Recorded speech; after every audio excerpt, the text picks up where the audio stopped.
गेस्टाल्टवाद संप्रदाय का जन्म कहाँ हुआ था, इसके जनक कौन थे, इसके बारे में हम आगे चर्चा करेंगे। सबसे पहले जान लेते हैं कि इनका जन्म कहाँ हुआ था, जर्मनी में, अमेरिका में, फ्रांस में या फिर इंग्लैंड में। तो यहाँ पर आपका राइट आंसर होगा जर्मनी में। याद रखिएगा, गेस्टाल्टवाद संप्रदाय का जन्म कहाँ पर हुआ था, जर्मनी में हुआ था। मनोविज्ञान के व्यवहारवाद संप्रदाय के जनक, यहाँ पर देखिए व्यवहारवाद संप्रदाय के जनक के बारे में पूछा गया है। कौन है? वॉटसन है, वुडवर्थ है, स्किनर है या फिर उपरोक्त सभी हैं। तो यहाँ पर आपका राइट आंसर होगा वॉटसन। काफ़ी इंपोर्टेंट एग्जाम में पूछे जाते हैं, फिर मैं आपको बता रहा हूँ। तो सभी संप्रदाय के जनक आपको याद कर लेना है। यदि एग्जाम में पूछे कि व्यवहारवाद संप्रदाय के जनक कौन है, तो वो कौन होंगे? वॉटसन होंगे। यहाँ पर पहला वाला विकल्प आपका सही होगा। प्रश्न को आपको ध्यान से पढ़ना है। मनोविज्ञान का प्रारंभ में अर्थ था। यहाँ पर देखिए प्रारंभ में पूछा गया है, अर्थ तो आपको ये चारों ही दिखेंगे, लेकिन प्रारंभ में क्या अर्थ था मनोविज्ञान का, ये आपको बताना है। आत्मा का विज्ञान है, मन का विज्ञान है, चेतना का विज्ञान है या फिर व्यवहार का विज्ञान है। तो यहाँ पर आपका राइट आंसर होगा आत्मा का विज्ञान। याद रखिएगा, मनोविज्ञान का जो प्रारंभ में अर्थ हुआ करता था वो आत्मा का विज्ञान हुआ करता था। तो यहाँ पर पहला वाला विकल्प आपका सही होगा। मनोविज्ञान विषय की उत्पत्ति किस विषय की शाखा के रूप में हुई थी? तर्कशास्त्र, समाजशास्त्र, दर्शन शास्त्र या फिर कोई नहीं। तो यहाँ पर आपका राइट आंसर होगा दर्शन शास्त्र। याद रखिएगा, मनोविज्ञान विषय की उत्पत्ति। अगर आप किसी से प्यार का झूठा नाटक करो, I love you. उससे शादी का वादा करें, शादी करोगे मुझसे? उनमें फिजिकल रिलेशन हो,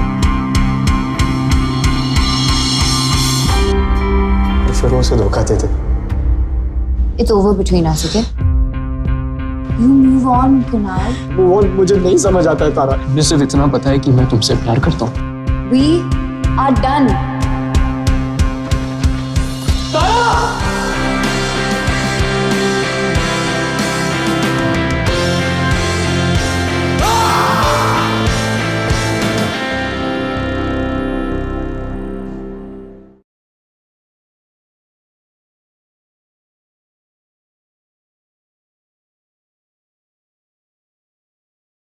One, two, three, 3.1, 3.2, 3.3, 3.4.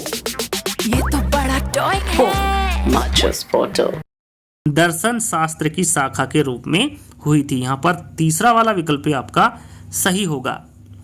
अगला प्रश्न है, यदि वीडियो पसंद आ रहा है तो आपको लाइक करना है, सभी के पास में इसको शेयर करना है, चाहे व्हाट्सएप ग्रुप हो या फिर टेलीग्राम ग्रुप है। और जितने भी विद्यार्थी इस वीडियो को देख रहे हैं सभी को बिना सब्सक्राइब करे नहीं जाना है, यदि आपको वीडियो पसंद आ रहा हो तो। यहाँ पर 20वां प्रश्न है, शिक्षा में मनोवैज्ञानिक अवधारणा में प्रयुक्त करने का श्रेय दिया जाता है प्लेटो को, रूसो को, थार्नडाइक को या फिर स्किनर को। तो यहाँ पर आपका राइट आंसर होगा रूसो को। याद रखिएगा, शिक्षा में मनोविज्ञान अवधारणा में प्रयुक्त करने का श्रेय रूसो को जाता है। अगला प्रश्न है, शिक्षा मनोविज्ञान स्पष्ट व निश्चित स्वरूप में सामने आया। यहाँ पर देखिए प्रश्न को ध्यान से पढ़ना है। शिक्षा मनोविज्ञान स्पष्ट व निश्चित स्वरूप में कब सामने आया? 1900 ईस्वी में, 1920 में, 1890 में या फिर 1905 में। तो यहाँ पर आपका राइट आंसर होगा 1920 ईस्वी में। याद रखिएगा, शिक्षा मनोविज्ञान स्पष्ट व निश्चित स्वरूप में 1920 ईस्वी में सामने आया।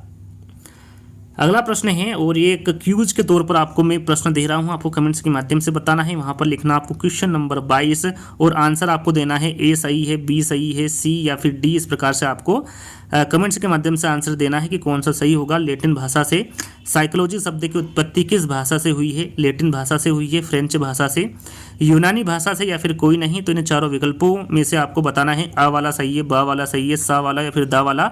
कमेंट्स के माध्यम से आंसर दीजिएगा। ये क्यूज के तौर पर आपको दिया गया है। देखिए काफ़ी बार एग्जाम में पूछा गया है। यहाँ पर 2 से 3 प्रश्न आपके कंप्लीट होंगे कि प्रथम मनोवैज्ञानिक प्रयोगशाला 1879 में जर्मनी लेप्जिग नगर में स्थापित की गई। यह किसके द्वारा की गई? यहाँ पर देखिए प्रथम मनोवैज्ञानिक प्रयोगशाला कब स्थापित की गई थी? 1879 में।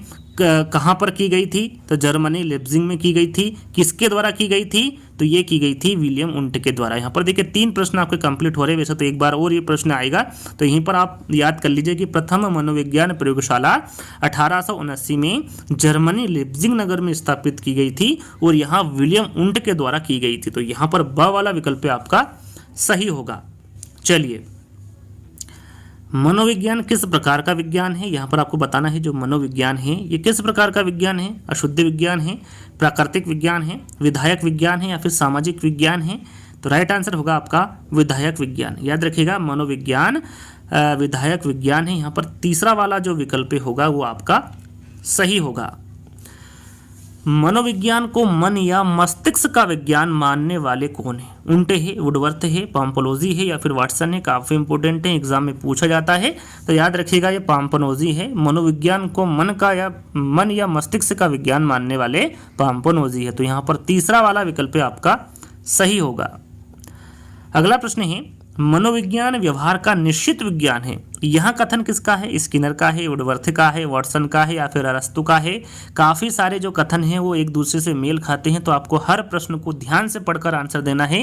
प्रश्न में क्या पूछा गया है और उसका आंसर क्या है, इसका आपको बहुत ही बारीकी से ध्यान देना है, क्योंकि कई बार एक एक नंबर हमें बहुत ही मायने रखते हैं, एक एक नंबर, और वहीं एक नंबर आपको सफलता की ओर ले जाते हैं। तो आपको हर प्रश्न को ध्यान से पढ़ना है। तो यहाँ पर 26वां जो प्रश्न है इसका आंसर होगा वाटसन। मनोविज्ञान व्यवहार का निश्चित विज्ञान है, या कथन इसका होगा वाटसन का होगा। अगला प्रश्न है मनोविज्ञान की खोजों का शिक्षा में व्यवहारिक प्रयोग ही शिक्षा मनोविज्ञान है। यहाँ परिभाषा किसके द्वारा दी गई है? हर परिभाषा को आपको ध्यान से पढ़ना है। मनोविज्ञान की खोजों का शिक्षा में व्यवहारिक प्रयोग ही शिक्षा मनोविज्ञान है। यहाँ परिभाषा किसके द्वारा दी गई है? स्किनर के, क्रो एंड क्रो के, कर्ल सनिक के या फिर इनमें से कोई नहीं। तो यहाँ पर आपका राइट आंसर होगा कर्ल सनिक के। याद रखिएगा मनोविज्ञान की खोज का शिक्षा में व्यवहारिक प्रयोग ही शिक्षा मनोविज्ञान है। यहाँ परिभाषा कर्ल सनिक के द्वारा दी गई है। अगला प्रश्न है हमारा मनोविज्ञान का शिक्षा के क्षेत्र में योगदान नहीं है। प्रश्न को ध्यान से पढ़ना है। शिक्षा के क्षेत्र में मनोविज्ञान का किसका योगदान नहीं है पूछा गया है। शिक्षा का सैद्धांतिक पक्ष पर बल, शिक्षा का बाल केंद्रित होना, पाठ्यक्रम सुधार या फिर उपरोक्त सभी। तो यहाँ पर राइट आंसर होगा शिक्षा का सैद्धांतिक पक्ष पर बल, ये योगदान नहीं है मनोविज्ञान का शिक्षा के क्षेत्र में। तो यहाँ पर पहला वाला विकल्प आपका सही होगा। यहाँ पर देखिए प्रश्न को मैं आपको क्यों बोलता हूँ कि ध्यान से पढ़ना है। 30वां प्रश्न में नेगेटिव पूछा गया है और 31वां प्रश्न वही है, लेकिन यहाँ पर पॉजिटिविटी पूछी गई है कि मनोविज्ञान का शिक्षा के क्षेत्र में योगदान क्या है। बाल केंद्रित शिक्षा, मूल्यांकन की नवीन विधियों की खोज, पाठ्यक्रम सुधार या फिर उपरोक्त सभी। तो यहाँ पर राइट आंसर होगा बाल केंद्रित शिक्षा, मूल्यांकन की नवीन विधियों की खोज और पाठ्यक्रम सुधार। तो आपका राइट आंसर क्या होगा? यहाँ पर उपरोक्त सभी। मनोविज्ञान का शिक्षा के क्षेत्र में योगदान बाल केंद्रित शिक्षा पर भी है, मूल्यांकन की नवीन विधियों की खोज पर भी है और पाठ्यक्रम सुधार पर भी है। तो यहाँ पर उपरोक्त सभी आपका राइट आंसर होगा। शिक्षा मनोविज्ञान आवश्यक है शिक्षकों हेतु, छात्रों हेतु, अभिभावकों हेतु या फिर सभी हेतु। तो यहाँ पर जो शिक्षा मनोविज्ञान है दोस्तों, ये शिक्षकों हेतु भी आवश्यक है, छात्रों हेतु भी आवश्यक है और अभिभावकों हेतु भी आवश्यक है शिक्षा मनोविज्ञान। तो यहाँ पर सभी हेतु या फिर उपरोक्त सभी आपका राइट आंसर होगा।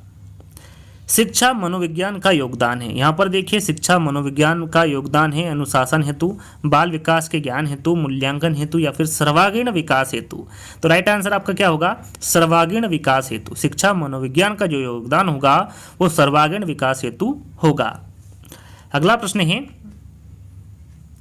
शिक्षा मनोविज्ञान की भूमिका होती है, स्वयं को समझने में होती हैं, बालक को समझने में होती हैं, शिक्षण विधियों के चयन में होती हैं या फिर संपूर्ण शैक्षिक प्रक्रिया में होती हैं। तो यहाँ पर आपका राइट आंसर होगा संपूर्ण शैक्षिक प्रक्रिया में। याद रखिएगा शिक्षा मनोविज्ञान। Good morning.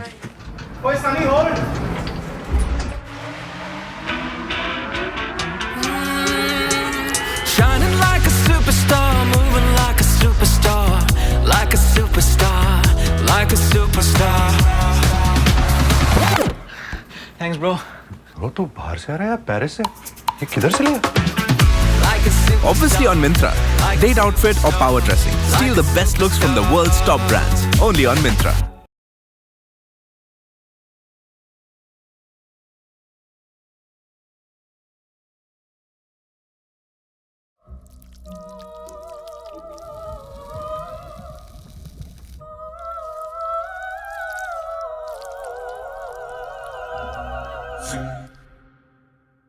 यहाँ पर आपका राइट आंसर होगा संपूर्ण शैक्षिक प्रक्रिया में। याद रखिएगा शिक्षा मनोविज्ञान की जो भूमिका होती है वो संपूर्ण शैक्षिक प्रक्रिया में होती है।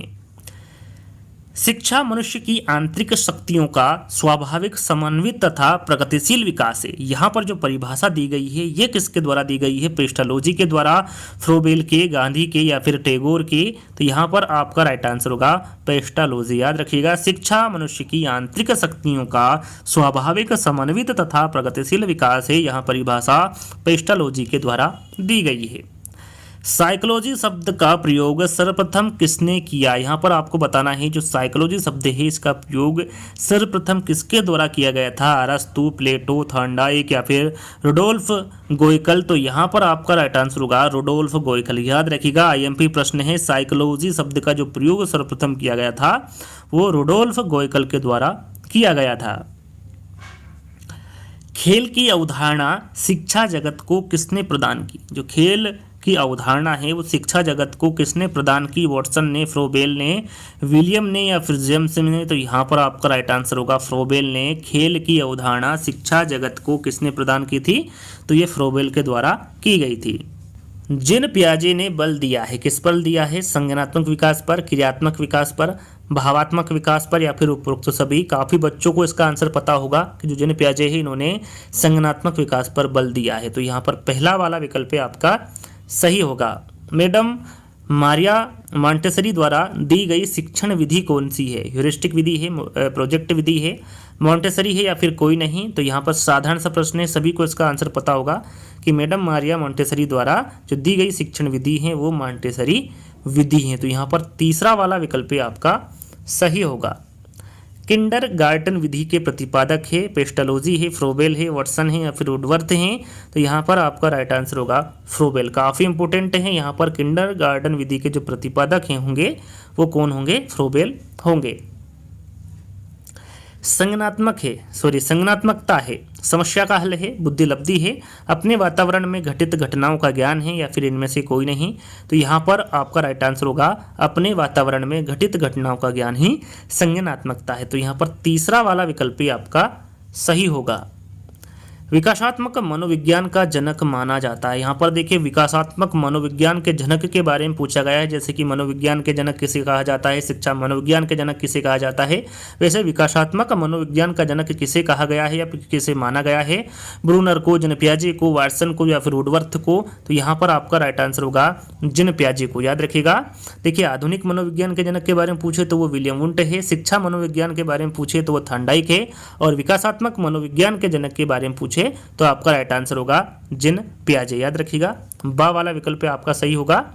जिन पियाजे किस देश के निवासी थे? इंग्लैंड के, स्विट्जरलैंड के, फ्रांस के या फिर जर्मनी के? जैसा कि यदि आप हमारे रेगुलर वीडियो देख रहे होंगे तो काफ़ी हमने वैज्ञानिकों के वीडियो अभी तक अपलोड कर दिए जिसमें जिन पियाजे भी हैं, तो उनके भी हम काफ़ी प्रश्न 70 लगभग लेकर आए हैं। यदि नहीं देखा है तो देख लीजिएगा, सारे डाउट आपको उस वीडियो के माध्यम से क्लियर हो जाएंगे। तो यहाँ पर पूछा गया है कि जिन पियाजे किस देश के निवासी थे? तो यहाँ पर आपका राइट आंसर होगा स्विट्जरलैंड के।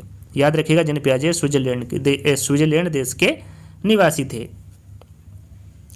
फ्रोबेल के बारे में पूछा गया है कि ये किस देश के निवासी थे? फ्रांस के, जर्मनी के, इंग्लैंड के या फिर अमेरिका के? तो यहाँ पर आपका राइट आंसर होगा जर्मनी के। याद रखिएगा, फ्रोबेल जर्मनी देश के निवासी थे। फ्रोबेल के किंडरगार्टन का उद्देश्य, यहाँ पर देखिए किंडरगार्टन का उद्देश्य आपको बताना है। यहाँ पर किंडरगार्टन किसके द्वारा दी गई है? याद कह सकते हैं कि किंडरगार्टन के जनक कौन है, तो वो फ्रोबेल है। इसका उद्देश्य आपको बताना है क्या है? बालक का मानसिक विकास है, बालक का शारीरिक विकास है, बालक का सर्वांगीण विकास है या फिर बालक का भावात्मक विकास है? तो चारों विकल्पों को यदि आपने ध्यान से पढ़ा होगा तो राइट आंसर आपके सामने है बालक का सर्वांगीण विकास। फ्रोबेल के किंडरगार्टन का जो उद्देश्य है वो बालक का सर्वांगीण विकास करना है। तो यहाँ पर तीसरा वाला विकल्प आपका सही होगा। संरचनात्मक अधिगम का सिद्धांत किसने दिया? पियाजे ने, ब्रूनर ने, स्किनर ने या फिर थॉर्नडाइक ने? तो यहाँ पर आपका राइट आंसर होगा ब्रूनर ने। याद रखिएगा, संरचनावाद अधिगम का जो सिद्धांत दिया है वो किसके द्वारा दिया गया है? तो वो ब्रूनर के द्वारा दिया गया है। भारत में प्रथम मनोविज्ञान प्रयोगशाला स्थापित हुई थी। जैसा कि मैंने आपको बताया था, तीनों प्रश्न एक साथ बताए थे एक ही प्रश्न में। तो यहाँ पर पूछा गया है कि भारत में मनोविज्ञान प्रयोगशाला की जो स्थापना हुई थी वो कहाँ पर हुई थी? कलकत्ता विश्वविद्यालय में हुई थी, दिल्ली में हुई थी, इलाहाबाद में हुई थी या फिर इनमें से कोई नहीं? तो ये हुई थी कलकत्ता में। याद रखिएगा, भारत में जो प्रथम मनोविज्ञान प्रयोगशाला की जो स्थापना हुई थी वो कलकत्ता विश्वविद्यालय में हुई थी। भारत में प्रथम मनोविज्ञान प्रयोगशाला किसने स्थापित की? यहाँ पर प्रश्न को ध्यान से पढ़ना है। भारत में पूछा गया है कि भारत में प्रथम मनोविज्ञान प्रयोगशाला किसने स्थापित की? गांधी ने, अर्चना दुबे ने, उमा चौधरी ने या फिर डॉक्टर एन सेनगुप्ता ने? तो ये की थी डॉक्टर एन सेनगुप्ता ने। याद रखिएगा, भारत में प्रथम मनोविज्ञान प्रयोगशाला डॉक्टर एन सेनगुप्ता द्वारा स्थापित की गई थी। अगला प्रश्न है, मनोविज्ञान ने सर्वप्रथम अपनी आत्मा को त्यागा, फिर मन को त्यागा, फिर चेतना का त्याग किया और अब यहाँ व्यवहार के ढंग को अपनाता है। यहाँ पर जो कथन दिया गया है ये किसका कथन है? वाटसन का है, वुडवर्थ का है, स्किनर का है? यहाँ पर स्किनर लिखा हुआ है। स्किनर का है या फिर थॉर्नडाइक का है? तो यहाँ अहमदाबाद से बॉम्बे जाने के लिए पहले से 100 को ट्रेन है, फ्लाइट है, रोड है, इसके बावजूद वहाँ बुलेट ट्रेन। यहाँ पर आपका राइट आंसर होगा, यहाँ पर जो कथन दिया गया है ये वुडवर्थ के द्वारा दिया गया कथन है, काफ़ी इंपॉर्टेंट है, याद कर लीजिएगा। मनोविज्ञान ने सर्वप्रथम अपनी आत्मा को त्यागा, फिर मन को त्यागा, फिर चेतना को त्यागा और अब वहाँ व्यवहार के ढंग को अपनाता है। यहाँ कथन वुडवर्थ के द्वारा दिया गया कथन है। शिक्षा मनोविज्ञान से जानकारी प्राप्त नहीं होती, किसकी नहीं होती है? बालक विषय में, आत्मा के विषय में, स्वयं के विषय में या फिर अनुशासनहीनता के विषय में? तो देखिए ये आत्मा के विषय में नहीं होती है। शिक्षा मनोविज्ञान से जानकारी प्राप्त बालक के विषय में, स्वयं के विषय में और अनुशासनहीनता के विषय में, यानी तीनों के बारे में जानकारी प्राप्त कर सकते हैं शिक्षा मनोविज्ञान से। आत्मा के विषय में नहीं कर सकते, तो यहाँ पर ब वाला विकल्प आपका सही होगा। शिक्षा मनोविज्ञान के विषय क्षेत्र में शामिल नहीं है। बुद्धिमापन, मूल्यांकन, अनुशासन या फिर औद्योगिक अध्ययन? तो यहाँ पर आपका राइट आंसर हो गया औद्योगिक अध्ययन। याद रखिएगा, शिक्षा मनोविज्ञान के विषय क्षेत्र में जो शामिल नहीं होगा वो औद्योगिक अध्ययन नहीं होगा। बाकी बुद्धिमापन, मूल्यांकन और अनुशासन ये शिक्षा मनोविज्ञान के ही अंग हैं। तो यहाँ पर आपका जो राइट आंसर होगा वो 4th वाला होगा। शिक्षक के लिए शिक्षा मनोविज्ञान का अध्ययन सहायक है, बालक के व्यवहार को समझने में सहायक है, कक्षा समस्याओं के समाधान में, अनुशासन स्थापित करने में या फिर उपरोक्त सभी? तो यहाँ पर आपका राइट आंसर होगा उपरोक्त सभी। याद रखिएगा, बालक के व्यवहार को समझने में, कक्षा समस्याओं के समाधान में और अनुशासन स्थापित करने में शिक्षक के लिए शिक्षा मनोविज्ञान का अध्ययन सहायक है। तो यहाँ पर उपरोक्त सभी आपका राइट आंसर होगा। किस विद्वान ने मनुष्य की अंतर्निहित पूर्णता की अभिव्यक्ति को ही शिक्षा कहा है? महात्मा गांधी ने, टैगोर ने, विवेकानंद ने या फिर वुडवर्थ ने?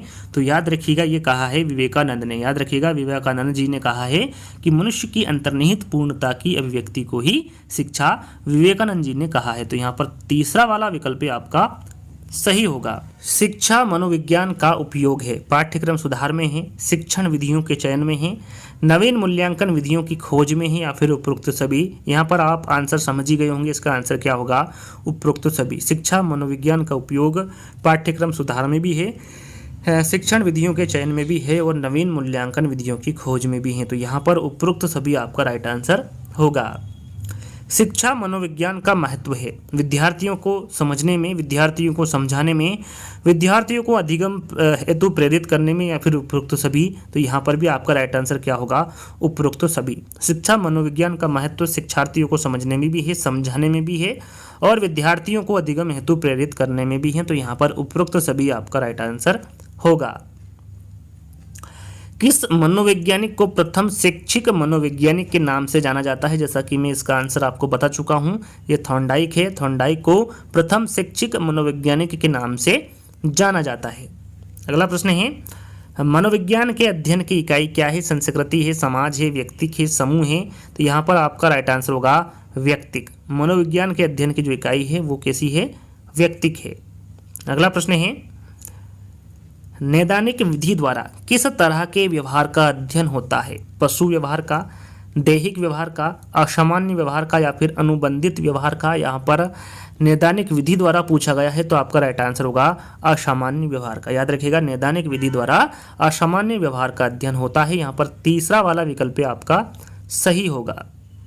किसने समाजमिति विधि को बनाया है? यहाँ पर देखिए पूछा गया है कि समाजमिति विधि को किसके द्वारा बनाया गया है? मोरेनो को, मरे ने, मेस्लो ने या फिर मन ने? तो यहाँ पर आपका राइट आंसर होगा मोरेनो ने। याद रखिएगा, मोरेनो ने समाजमिति विधि को बनाया। यहाँ पर पहला वाला विकल्प आपका सही होगा। अगला प्रश्न है, ज्ञान ही सद्गुण है प्रसिद्ध कथन किस मनोवैज्ञानिक से संबंधित है। यहाँ पर जो कथन है काफ़ी इंपॉर्टेंट है, ज्ञान ही सद्गुण है, ये किसके द्वारा दिया गया कथन है, सुकरात, उंट, हल या फिर रोरसा। तो यहाँ पर आपका राइट आंसर होगा सुकरात। याद रखिएगा ज्ञान ही सद्गुण है, ये प्रसिद्ध कथन सुकरात